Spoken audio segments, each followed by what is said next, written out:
돈은 버는 것보다 쓰는 게 중요하다고 합니다. 어렸을 때부터 돈에 대한 경제 교육을 시켜야 한다는 필요성도 강조되고 있는데요. 그만큼 올바른 경제관념이 필요하다는 뜻이겠죠. 돈을 낼 때 그 쓰임새에 따라서 쓰는 용어가 다 다른데요.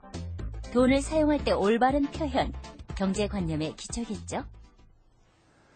요즘 주변에서 이야기하는 것을 자세히 들어보면 좀 우리가 불분명하게 느껴지는 몇 가지 표현들이 있습니다. 오늘 대표적으로 돈 치르는 문제를 한번 생각해 봤으면 좋겠습니다. 버스 요금이 올랐을 때 우린 버스 요금이 올랐다 라고만 얘기하는 것이 아니라 많은 사람들이 버스 값이 올랐다 라고 얘기하는 경우가 있습니다. 비행기 요금이 또 오르니까 비행기 값이 또 올랐다 이런 표현도 또 합니다. 사실 값이라고 하는 것은 상품을 사업할 때 사용하는 말입니다. 그런데 실질적으로 우리는 버스를 사거나 비행기를 사는 것이 아닙니다. 버스와 비행기를 이용한 서비스를 살 뿐입니다. 그럴 경우에 적합한 말은 요금 또는 우리의 전통적인 말로 삭이라는 말을 쓰게 되어 있습니다.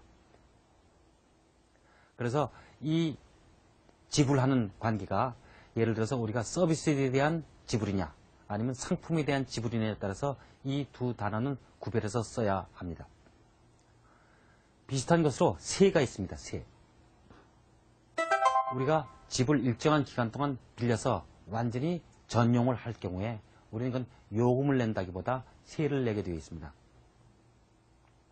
그래서 집을 빌리면 집세, 방을 빌리면 방세를 내기 때문에 일정한 시설을 이용한 거기에 대한 대가를 지불하는 것입니다.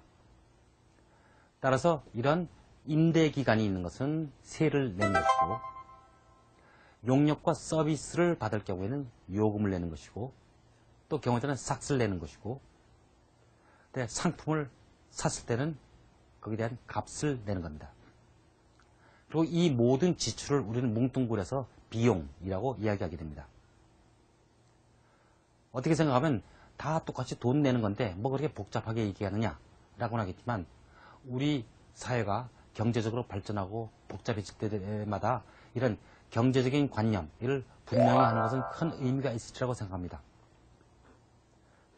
방과 세, 삭, 요금 이런 걸 분명히 구분함으로써 내가 지금 어떤 혜택을 보고 거기에 대해 정당한 대가를 어떻게 지불했느냐 하는 것을 매번 확인하는 자세가 필요하리라고 생각합니다.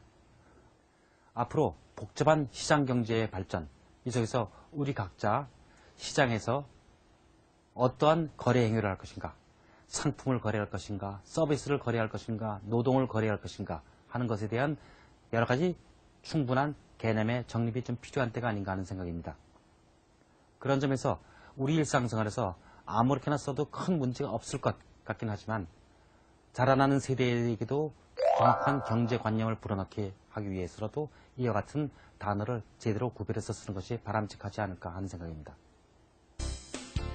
우리가 가장 많이 쓰는 말 값은 구체적으로 어떤 물건을 사고 팔 때 사용하고 요금이나 삭스는 서비스나 용역이 오갈 때 쓰는 말이죠. 세는 일정한 임대기간이 있는 것을 사용할 때 쓰는 말인데요. 이 모든 것을 통틀어 비용이라고 합니다. 꼭 기억하셔서 적절한 용어 사용하세요.